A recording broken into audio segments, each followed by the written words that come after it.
Salut à toi, si t'es coach sportif, que tu vas rentrer dans la phase de scale, et bien cette vidéo elle est peut-être faite pour toi. Alors, avant toute chose, je tiens à préciser que moi je suis pas dans une phase de scale dans mon business et que cette vidéo c'est vraiment le fruit de pas mal de recherches, d'analyses et surtout le fruit de une certaine passion pour le scaling. Euh, pour t'expliquer un petit peu, j'ai regardé pas mal de contenu, je me suis formé sur le scaling, sur les scaling process un peu par curiosité. Et forcément, comme j'ai une offre pour les coachs sportifs, mais pour les coachs sportifs, bien sûr, qui ne sont pas dans la phase de scale, ok, de 0 à 2005, on va dire, de CA. La phase de scale, c'est plutôt au-delà des 5K, au-delà des 10K par mois, pour aller chercher du 20, 30, 50, voire 100K même. Et donc cette vidéo, voilà, elle a été faite justement pour essayer de comprendre les mécanismes de scaling et de les adapter au business du coaching sportif en ligne en 2025. Pour autant, tout ça, ça reste un petit peu, alors j'allais dire de la théorie, pas vraiment, parce qu'il y a pas mal de pratiques et de personnes qui mettent en place ce que je vais essayer de vous partager dans cette vidéo. Mais ce que je veux dire, c'est que voilà, les choses que je vous partage dans cette vidéo, c'est des choses que j'ai apprises, mais que j'ai pas appliquées de moi-même. Je trouve que c'est important de le préciser, parce qu'il y a plein de monde qui vous disent voilà, je vais vous montrer comment scale à 100K par mois, à 20K par mois, et qui font même pas 5K par mois. Ok, donc moi, c'est pas mon but du tout de vous mentir là-dessus. Pour autant, cette vidéo, elle a été faite vraiment avec passion, et j'ai pris du plaisir à aller chercher pas mal de recherches. D'ailleurs, j'ai fait mes recherches pas forcément pour faire une vidéo comme celle-ci, mais plutôt pour essayer de commencer à mettre en place des choses dans mon business, même si je ne suis pas encore dans cette phase de scale, pour justement arriver plus facilement dans cette phase de scale et tout simplement déjà préparer le terrain pour le scaling. Ok. Donc dans cette vidéo, si tu as un coach sportif qui fait à peu près voilà, 2005-5000 par mois et que tu t'intéresses au scaling, prends un petit peu du recul avec toutes les informations que je vais partager dans cette vidéo, parce que certes, c'est au résultat de pas mal de recherches et euh, d'études, on va dire, d'analyses, mais voilà, prends du recul, va voir d'autres sources, regarde si ce que je dis, c'est pas trop de conneries. J'ai essayé de faire un maximum pour ne pas dire de conneries, mais voilà, je trouve que c'était important de dire ça en début de vidéo. Ok. Donc l'enjeu du scaling, c'est de pas forcément, c'est pas d'aller chercher 10K, d'aller chercher 100K, d'aller chercher. C'est pas un chiffre le scaling, c'est plutôt un enjeu, l'enjeu d'acquérir plus de clients sans nuire à la satisfaction client. Et pour ça, j'ai repéré trois gros points qui devaient être travaillés, soit pour préparer le scaling, soit pour entrer justement dans cette phase de scaling. Le premier point, pardon, c'est justement les funnels d'acquisition. Forcément, il faut attirer plus de clients. Euh, donc, premier point qu'on va voir dans cette vidéo. Ensuite, deuxième point, il faut attirer plus de clients et en même temps sans nuire à la satisfaction client. C'est pour ça qu'on va devoir mettre en place des systèmes internes. Ok, c'est vraiment ce qui diffère, je pense, d'une entreprise à moins de 5, moins de 10K par mois à une entreprise qui veut aller chercher et qui doit et qui est dans une plus de 10, 20, 30, 40, 50 chiffres d'affaires par mois. Ok. Et le dernier point qu'on va voir assez rapidement, c'est le fait de déléguer. Forcément, on ne peut pas être partout, on ne peut pas voilà, travailler 50 heures par jour. Il n'y a pas assez d'heures dans une journée pour tout faire quand on veut scaler. Donc, il y a l'importance de déléguer et peut-être un petit peu de sortir de l'opérationnel, de devenir un business owner et de travailler sur son business et puis dans son business. Ok, donc on va voir un petit peu les théories et ce que je peux vous partager là-dessus. Ok, donc premièrement, on va voir les scaling funnels, donc les funnels justement d'acquisition qui vont vous permettre d'acquérir plus de clients de manière plus automatisée et plus prédictible forcément, et d'aller chercher des leviers. Ok, donc je ne sais pas à quel point tu en es aujourd'hui, dans quel funnel tu as en place pour acquérir tes clients, mais globalement, la base, je pense, en 2025, dans un business de coaching sportif en ligne, c'est d'avoir ce funnel-là pour pouvoir scaler. Alors, la première chose qu'il faut mettre en place, déjà, pour acquérir des clients, pour attirer des prospects froids vers notre contenu, pour justement attirer des inconnus, voire amener des inconnus au stade de je connais cette personne, je te connais, ok, ben il faut justement utiliser le levier euh, de, de la follow, enfin de l'ads, le levier de la publicité, ok, sur Meta. On peut toujours aller chercher un peu de stratégie de contenu pour attirer des prospects froids, mais globalement c'est assez difficile, on n'est pas là pour faire du buzz et devenir influenceur, et puis c'est assez peu prédictible, euh, voilà, avec l'algorithme qui change assez régulièrement, et l'idée c'est pas de créer du contenu pour l'algorithme forcément, mais de créer du contenu qui partage de la valeur pour aider un maximum de personnes. Donc pour avoir justement ce flux de prospects constant et qualifié qui arrive sur notre profil et dans notre système d'acquisition, on va mettre en place une follower ads. L'idée, c'est vraiment de ne pas avoir un système de vente comme on pouvait l'avoir en 2020, en 2018 et jusqu'à à peu près 2022, où on avait un funnel d'acquisition qui était globalement une publicité qui redirigeait vers une follower, enfin vers une VSL, où là il fallait mettre son email et après on avait une liste email dans laquelle on bombardait d'emails assez régulièrement pour pouvoir vendre un produit à étiquette, un coaching ou un programme sportif. En 2024 déjà, en 2025 maintenant et aussi pour 2026 très certainement, ce qui fonctionne ce sont les marques personnelles. Ok, il y a une sophistication du marché qui fait qu'aujourd'hui les personnes elles achètent plus pour un programme, elles achètent pour une personne globalement. Donc, ce qu'on va mettre en place, c'est un système de follower ads où on va justement aller cibler nos prospects, cibler notre client idéal, en lui collant une étiquette sur une vidéo, en lui disant, bah voilà, si tu es dans telle situation, que tu as tel problème, typiquement, on peut dire, voilà, j'ai aidé telle personne, j'ai aidé des personnes comme toi, j'ai créé une méthode qui aide les personnes comme toi. Si tu veux justement sortir de cette situation, aller chercher ta situation désirée, bah regarde tout mon contenu et abonne-toi à mon profil. Ok, on peut aller chercher des coûts d'acquisition qui sont en dessous de 1 € par abonné, parfois, parfois moins. Et justement, comme ça, avec un budget de 10-20 € par jour au début de la phase de scale, après on pourra bien sûr augmenter, c'est le but du scaling, et ben on aura un flux de prospects constant qui va arriver sur notre profil, qui vont s'abonner à notre profil Instagram et qui vont se chauffer avec notre stratégie de contenu.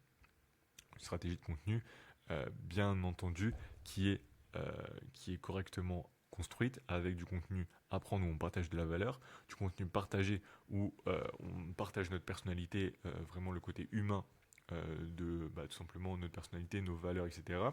Le contenu montré qui est globalement de la preuve sociale, ok, hyper important la preuve sociale, et du contenu activé qui va être justement des invitations à travailler avec nous, ou en tout cas qui va être du contenu qui va amener nos prospects dans nos DM.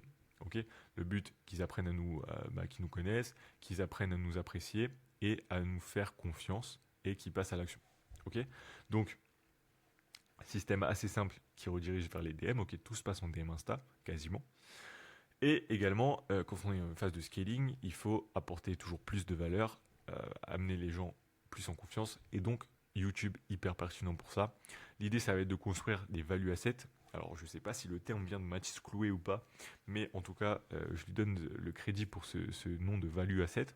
Et en fait, ça va être tout simplement des vidéos d'une quinzaine de minutes maximum qui vont résoudre les problèmes numéro 1 de votre cible. Donc, typiquement, vous pouvez diviser vos cibles en plusieurs cibles très précises et à chaque fois faire une vidéo par problème, donc identifier 2 problèmes principaux, faire un value asset qui répond à chaque problème et également le tourner dans le sens un désir par cible. Ok, vous identifiez un désir par cible et vous faites une vidéo qui explique comment votre cible peut arriver à ce désir-là.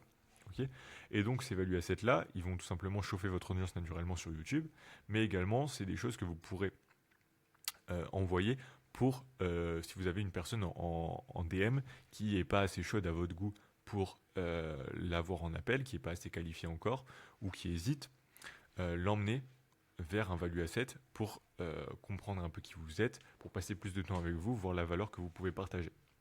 Ok, donc stratégie de contenu, YouTube également dans la stratégie de contenu avec des value assets qui redirigent toujours la stratégie de contenu qui redirige vers les DM et les value assets qui peuvent être directement avec un lien Calendly par exemple en description YouTube, mais également voilà, on peut discuter de la value asset en DM Insta pour qualifier le prospect et l'amener vers un appel de vente. Ok, si le client devient justement un client, enfin si le prospect devient un client, s'il est closé, eh ben il va rentrer dans notre système et on va s'en servir pour des études de cas, des témoignages qui vont alimenter notre stratégie de contenu. Et si la personne qu'on en appelle ne devient pas cliente, eh ben, il faut qu'elle se continue de chauffer, il faut garder une relation avec elle. Ok. Donc ça, c'est un peu le funnel de base pour lancer la phase de scale. Et ensuite, je vais faire une pause, pardon.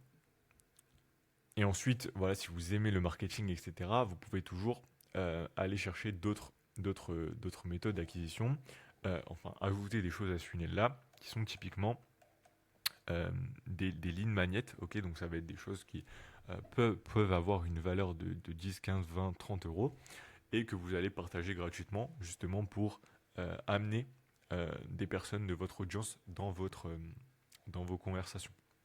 Okay, donc ça peut être des programmes tout faits, ça peut être, je sais pas, des séances filmées, ça peut être, je sais pas, ça peut être justement les value assets, okay, que vous allez créer, les value assets que vous allez faire sur YouTube. Vous pouvez très bien faire une story, bah voilà, j'ai créé une vidéo qui explique exactement comment perdre 10 kilos en 90 jours.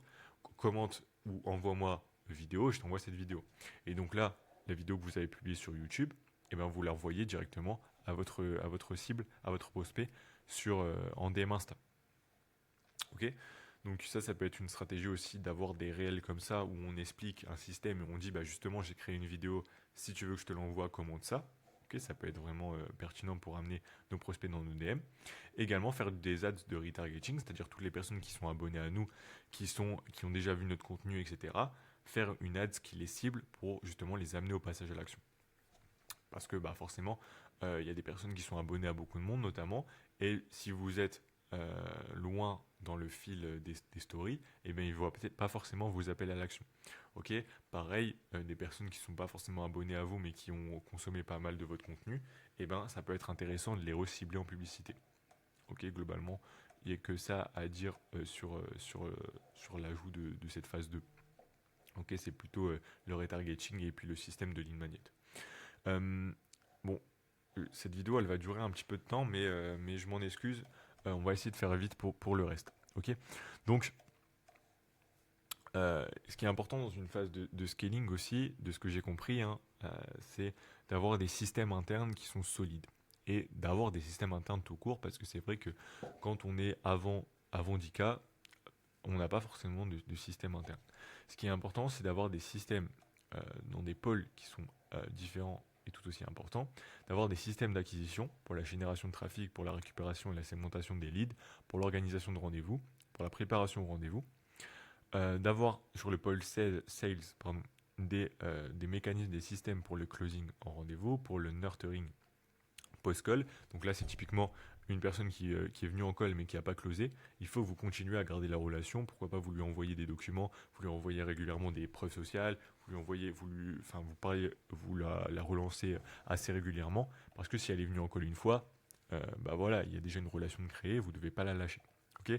Bien entendu, du suivi de CRM. Donc ça, les systèmes que je vous utilise là, je ne rentre pas forcément dans les détails parce que c'est pas mon domaine, mais c'est plus pour vous donner des suggestions d'amélioration, de mise en place de systèmes dans votre entreprise pour bah, justement préparer au scale et scaler plus rapidement et en tout cas permettre une meilleure satisfaction client et de ne pas vous perdre dans l'opérationnel. Ok, donc mettre des systèmes en place sur ces différents pôles, en avoir conscience et se former aussi là-dessus, bien entendu.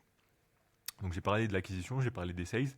Il y a la gestion interne, bien sûr. Il faut avoir un suivi de ses finances, un suivi de sa comptabilité, un suivi des process justement en finance, des process en comptabilité et des suivis des KPI. Ok, c'est important d'avoir.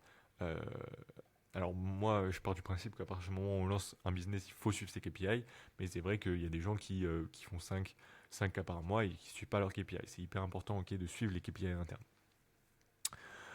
Également sur l'opération, donc là, il y a tout un intérêt à avoir des automatisations et des process bien définis pour justement la satisfaction client et pour être capable de prendre beaucoup plus de clients. Donc il faut à tout prix avoir un système d'onboarding qui soit optimisé. Donc là, vous pouvez très bien aller voir Lucas Perrin, qui est The Structure Agency, bon, qui a l'habitude de structurer des agences, mais je pense que des coachs aussi les structurent. Sur l'onboarding, il est très fort. Ok, allez voir ses vidéos si ce système vous intéresse. D'ailleurs, ce graphe vient de lui. Je l'ai un petit peu changé, mais vient de Lucas Perrin. Voilà, je donne son crédit. mais justement avoir des systèmes dans la gestion client, dans l'onboarding, mais également dans le suivi client, utiliser des outils peut-être comme je perds mes comme Trello, enfin voilà, plein d'outils qui vont permettre d'automatiser un maximum le suivi client. Et également de coordonner les employés et les clients, si vous en avez. Ok, on en parle juste après. Également, il faut avoir un système de ressources humaines qui soit optimisé, des systèmes pour le recrutement, alors que ce soit des salariés ou au début des freelances. Il faut avoir justement des systèmes de recrutement pour aller chercher des players et également toujours gérer des systèmes de gestion pour le suivi de vos prestataires. Bon, voilà, je ne suis pas rentré dans les détails de ça, hein, c'est pas du tout mon domaine. Moi, j'essaye en fait, je vous ai partagé ça parce que personnellement, j'essaye dans mon entreprise d'avoir à chaque fois des systèmes, de mettre justement sous schéma, vraiment de systématiser chaque point, que ce soit en acquisition, en sales, en opération, en ressources humaines et en gestion interne, pour préparer cette phase de scaling. Pour autant, voilà, je n'ai pas forcément de process à vous présenter, dans la mesure où voilà, c'est pas mon job et j'ai pas envie de vous raconter n'importe quoi, mais renseignez-vous là-dessus, ça peut vraiment être game changer. Ok. Et le dernier point dans une phase de scaling, c'est le fait de déléguer, de sortir un peu de l'opérationnel pour tout simplement pour de devenir un business owner et travailler sur son business et plus dans son business. Ok, ça c'est bref. C'est hyper important. Alors, quand on est un coach sportif en ligne, il y a plusieurs points sur lesquels, il y a plusieurs axes sur lesquels on peut déléguer. Le premier qu'on délègue assez rapidement, c'est le montage vidéo. Ok. Donc voilà, typiquement c'est des freelances que vous allez prendre et que vous allez payer entre 30 et 60 euros par réel. Des setters aussi, quand on a des systèmes de ads qui tournent, des prospects entrants à peu près, allez, on va dire entre 10 et 20 leads par jour, ça commence à être pertinent de prendre un setter. Hein, c'est pas à vous de faire de la prospection. À la limite, quand c'est des leads entrants, naturellement, on peut mettre des automatisations avec ManyChat, etc. Mais c'est assez rapidement pertinent de prendre un setter, surtout que vous allez payer à la com. Donc c'est assez cool. Et également, le troisième qu'on délègue assez rapidement, c'est le Customer Success Manager. Donc là, typiquement, ça va être un autre coach sportif que vous allez prendre et que vous allez intégrer. Vous allez lui donner des clients pour les suivre, tout simplement. Donc voilà. Également, alors là, de ce que j'ai compris, il y a pas mal d'erreurs avec les closers. Souvent, on recrute trop vite un closer parce on n'aime pas forcément vendre, etc. Pour autant, c'est bien de garder ce contact-là avec vos clients, avec vos prospects en tout cas. En général, ils aiment bien avoir le coach, justement le business owner en appel de vente. Ça rajoute beaucoup plus de proximité. D'autant plus que un closer n'aura pas les mêmes compétences, alors les mêmes compétences, oui, non, il aura des compétences, mais il n'aura pas la même faculté à présenter votre offre et à parler de votre offre comme vous, déjà.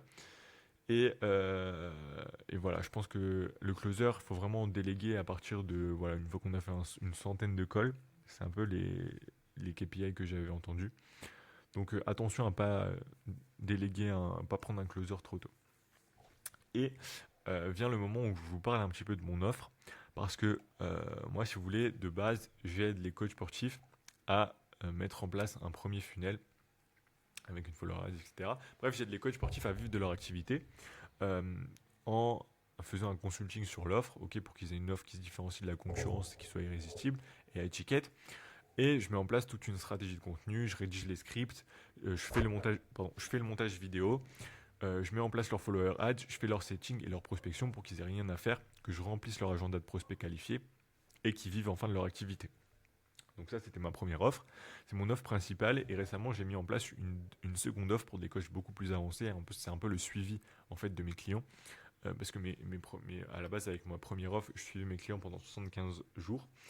Et là, l'idée, c'est de continuer à faire exactement la même chose, c'est-à-dire rédiger les scripts, faire le montage vidéo, le setting, à faire un peu le media buying, c'est-à-dire mettre en place la stratégie de follower ads sur les ads managers, et également être créatif stratégiste entre guillemets, c'est-à-dire proposer des scripts de follower ads pour les tester, tout simplement.